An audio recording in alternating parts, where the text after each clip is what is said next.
Hey guys, it's Ted Bogert. We are back with the Ted Show, thankfully. Wow, you want to talk about some technical difficulties. My camera obviously didn't like me today.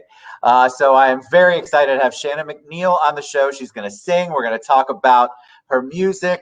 I love the title of this. If you can imagine it, you can achieve it. So we're going to talk about a whole bunch of stuff. Welcome to the show, Shannon. Thanks so much for being patient.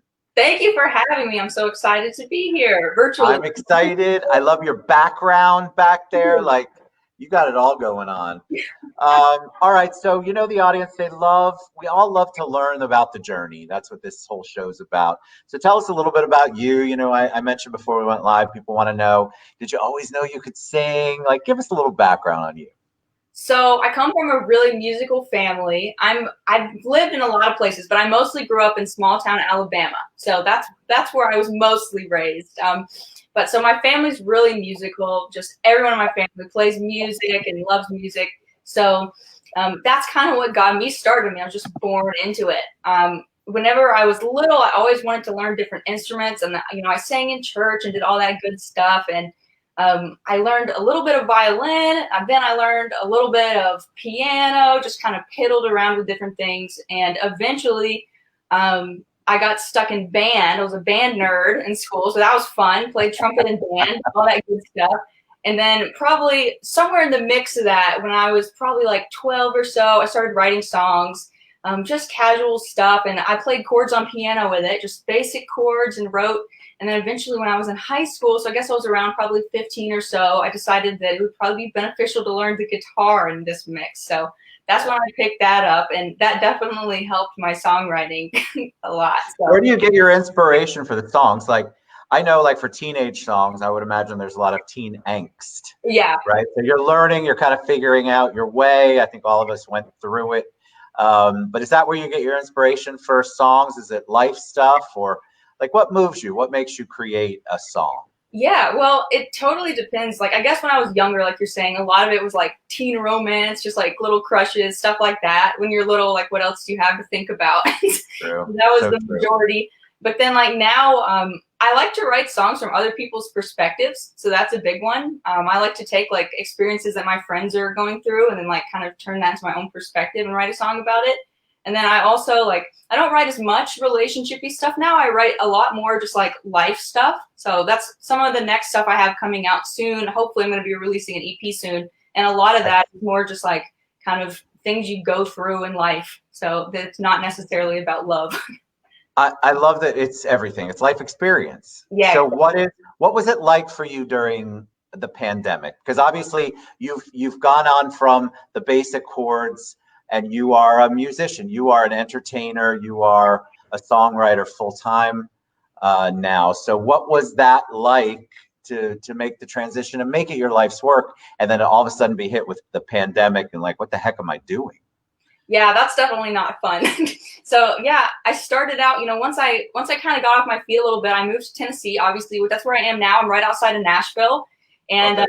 so I actually went to school at Middle Tennessee State for music business, which was really cool. So it gave me this whole other perspective of music and the business world. And I have a lot of friends that did like the songwriting degree and that kind of thing. And I took some classes with that, but I thought it would be really smart to just like, hit up the whole business perspective. So So that's smart what of you. business mind. But yeah, then the pandemic hit and kind of killed everything a little bit there. But on the bright side, it gives you time to create and write and refocus and kind of get a game plan moving forward. Sometimes it's nice to just be able to regroup and not just like have a show every 10 seconds. So, you Well, got it forced you, I assume, like it forced everybody, you had to kind of reevaluate the way you were doing things. And if you wanted to shift or pivot, you had to find out what that looked like for you. For a lot of artists I know who I've had on the show, they had to shift from performing live in front of an audience to performing live on this new Zoom thing. And you guys had to adapt to really be able to reach your audience. You had to adapt to the way that you reached them. Yeah, yeah, absolutely. Right now, for me, it's looked a lot like this has been my recording time. And I've been really lucky in that, I have close friends in the area that live nearby that we can like safely record stuff and, not be in a really uncomfortable environment with a pandemic going on. So that's really nice. And so that's what I've spent a lot of my time doing, is just kind of reevaluating like, okay, I need to start releasing new stuff. This is a good opportunity to just hone in and focus on recording and releasing. So. Do you collaborate? Are you a collaborative? I heard you mention that. So do you collaborate with people on writing the songs? How does your songwriting process work? So I don't co-write as much as a lot of people do. I don't know why. Just like I never really got into it quite as much. So I think I'm just really in my own head. So I tend to write in my own head. But whenever it comes to production and stuff, I definitely collaborate a lot more, and I've gotten a lot more into that. I have an awesome friend of mine who helped me produce the song I just released, Imaginary Insomnia. He does a lot of EDM music. His name's Michael Elliott. Shout out, Michael. But he does a lot of EDM stuff. And obviously my music's more like singer-songwriter, kind of like soft pop, I guess. But I wanted to pull him in and kind of get a little bit more of a digital touch to it. So that was really cool. Love that. And I love the title of, well, I'm going to ask you in a second about the title, why you picked the title for the show, but I love Imaginary Insomnia. So we'll get to that in a second, because I want to ask you, tell us about the theme though. I always have the guests, if my audience doesn't know this by now, where have you been? I ask the guests to try to create maybe a title for the show. It could be something they listen to or words they live by. Why did you choose, if you can, I just drew a blank. If you can imagine it, you can achieve it. Why'd you choose that? Well, it's kind of become like my life motto, like different forms of that phrase. So there's, if you can imagine it, you can achieve it, or you can do anything you see in your head. I really just believe that. I mean, it's so simple, but it's so true. It's just like, if you want to do something in life, like no matter what it is, like you have the power and the ability to do it. Like it's up to you, and everyone has different roadblocks and hurdles, of course, but I mean, I think it's really important to be in the mindset that if you want to do something, like you're not too old, you're not too young, like you can just do it. Like just focus on it, work really hard, and just make it happen. Where do you get the positivity? Because you're obviously very positive. So is that something you grew up with, something you learned, some way you've always been? Sometimes I have people, especially artists, come on, and it can be a dark discussion, because artists are suffering souls a lot of times, and there's a lot of stuff in them, and that's why the arts is attractive. It's a way for them to express themselves. But you have this positive light. Why? Where'd that come from? Well, I don't know. I mean, I think it definitely partially was the environment I grew up in, and just having a really supportive family that, encourages any weird dreams that you might have, But at the same time, it's also learned just over time. I think it took me a while to like maybe even figure that out, that you can do anything you see in your head. But a lot of people that I know, like some of the most inspirational people that I've met, all believe that, and that's just like a really big value of theirs. And once I kind of figured that out, well, that definitely just stuck with me even more. And it's also, I feel like it's not always like, you're not always positive. It's not always easy to just be positive, but at the end of the day, like you just have to remember, like, you got to keep going, and it's up to you to achieve your goals. So if you get down in the dumps about it, that's perfectly fine. It's okay to like have bad days and like be upset and not be where you want to be. But just remember, at the end of the day, you can make it happen. So like, despite all of the negativity, you can make it work. You just got to work really hard to try even harder. I think it's so important for people to listen to that, because we have a lot of people that watch the show and they're trying to figure out how to create their positive, because they're so used to being in the negative. And so like just what you said though, Shannon said the same thing, and I say it on the show all the time. Just because we're up here and we're in a good mood and we're positive and that's our normal way of being, doesn't mean that we don't have days, like Shannon said, where it's a bad day. It could be a bad week. What happens though is people tend to then suffer through it, and they mull around it, they swim in it, and it lasts a lot longer because it's just a comfortable place for them to be. And so I encourage people to know that even though we're both very positive human beings, we have our bad days. So you can have bad days, you can have a bad week if you want, but when it becomes a bad life, there's some things that you could really try to figure out how to do on the positive side. All right, so tell me what you're performing today. I'm super excited to hear you sing. Okay, so I have 2 songs I'm performing. The first one is the one I keep talking about, Imaginary Insomnia. So that's the one I recently released earlier on in October. So, whoa, it's November now. That's really weird. Okay. Oh my God, it is November. That's bizarre. What's the basis behind? First, I love the title, Imaginary Insomnia. So you have to share a little bit with the insight on that. Okay, so I'll give you a little bit about what the song's about. So I wrote this song a few years ago, back whenever there were a couple wildfires going on. There was one in North Alabama near where I live, and this was right around the time of the Gatlinburg fires, and just a lot of wildfires, and it was just kind of a negative time. It was around December, I believe, and so I was in college at the time. I think I was a freshman, and I was going home to visit my family for the holidays. And on the way there, I saw the smoke along the interstate, and it was just so sad. It really just made me mad. And very quickly, I figured out that, you know, at least the North Alabama fires were arson. They were set intentionally, and they were set from some stupid political statement. And I just feel like, you know, politics aside, it's such a dumb. Don't set the woods on fire. Like, why would right? What is that helping anything? I don't understand. So that's what the song was about, actually. It was like directed towards the arsonists of like, hey, what is going on? Don't do this. This is so crazy. So it's kind of my Smokey the Bear song of like, don't set the woods on fire. You're Smokey the Bear? How are you even old enough to know Smokey the Bear? I don't know. I love that, though. All right, so Imaginary Insomnia. Let's listen to Shannon McNeal. I'm going to get out of the picture here, and we're going to let her perform. All right. You can kind of see my guitar. It's here, I promise. I see it. I see it. All right.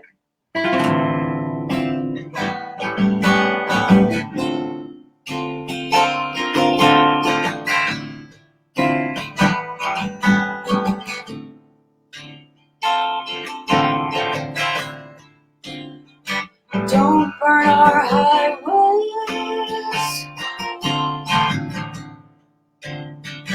Don't burn our happy days. I douse it, but there's been no rain.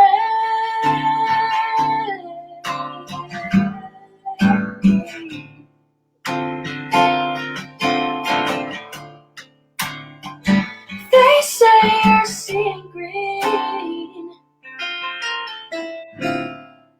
but obviously that don't mean a damn thing. I see the red in your eyes, the black on the ground, and the gray in the skies. So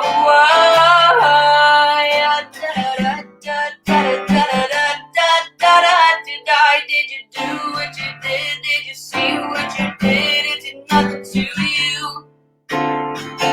Say goodbye.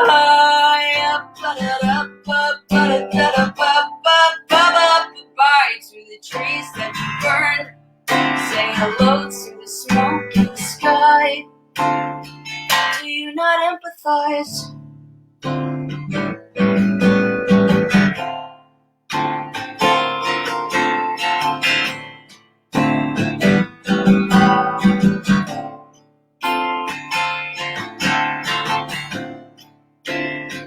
Black magic man,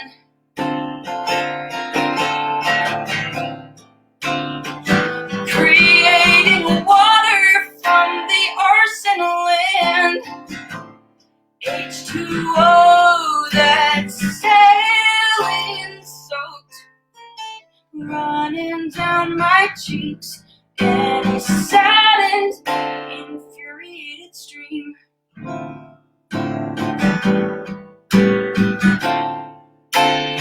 So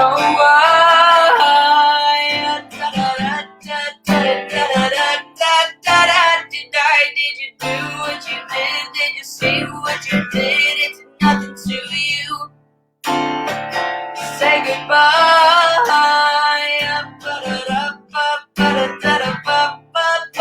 Goodbye to the trees that you burned. Say hello to the smoke in the sky. So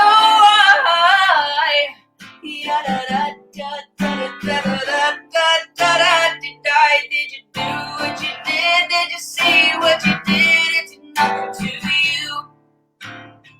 Say goodbye.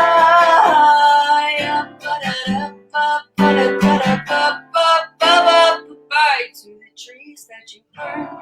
Say hello to the smoke in the sky.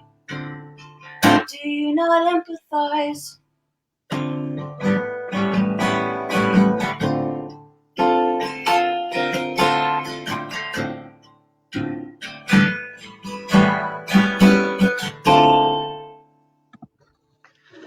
Wow. So again, I don't listen before I go live because I want to be as surprised as everyone else. It's just such a deep, you have such good quality on your tone. I'm not trying to sound like Paula Abdul from American Idol. But what I love about it is I didn't expect that voice to come out of you at all.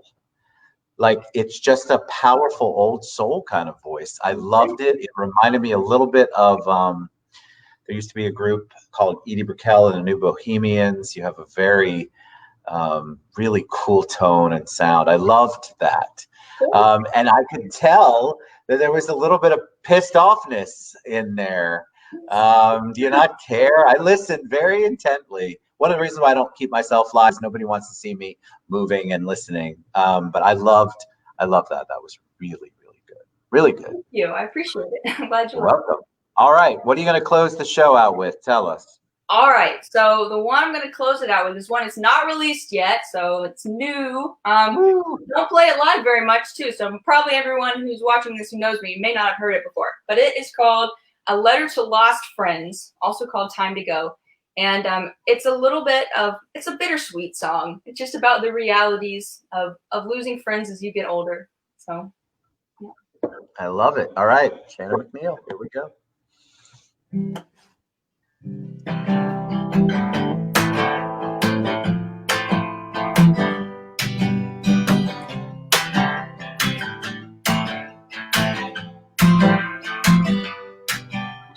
Took a test online about my personality type. I liked it all right, said I'm the optimistic kind. It said when I make friends I keep them, yeah, I hold them tight, don't leave them, but they drift away. Expectations too high always. When I left town I found that they were always in my head. I moved towns but not mindsets. We drifted miles when I left. You lose your friends when you grow up. The reality of that just sucks, yeah. I want their pick-me-ups, but I guess that they have had enough. You know, they went to university. They left our town like me. Shouldn't take it personally, but I wish that friends were forever. Yeah, I hope their lives get better. If you're listening, just know that I love you, but it was time to go.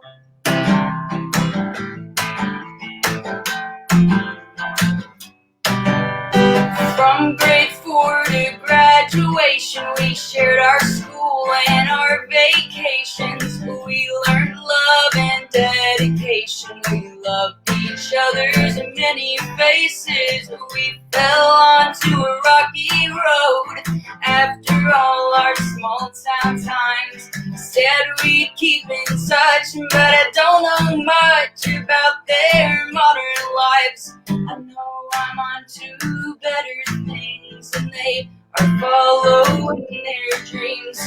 Goodbye was necessity, but that doesn't mean leaving was easy.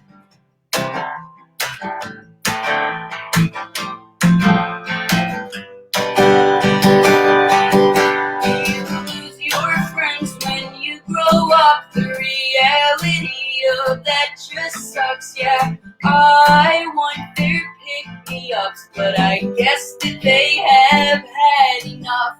No, they went to university. They left our town like me. I shouldn't take it personally, but I wish that friends were forever. Yeah, I hope their lives get better. If you're listening, just know that I love you, but it was time to go.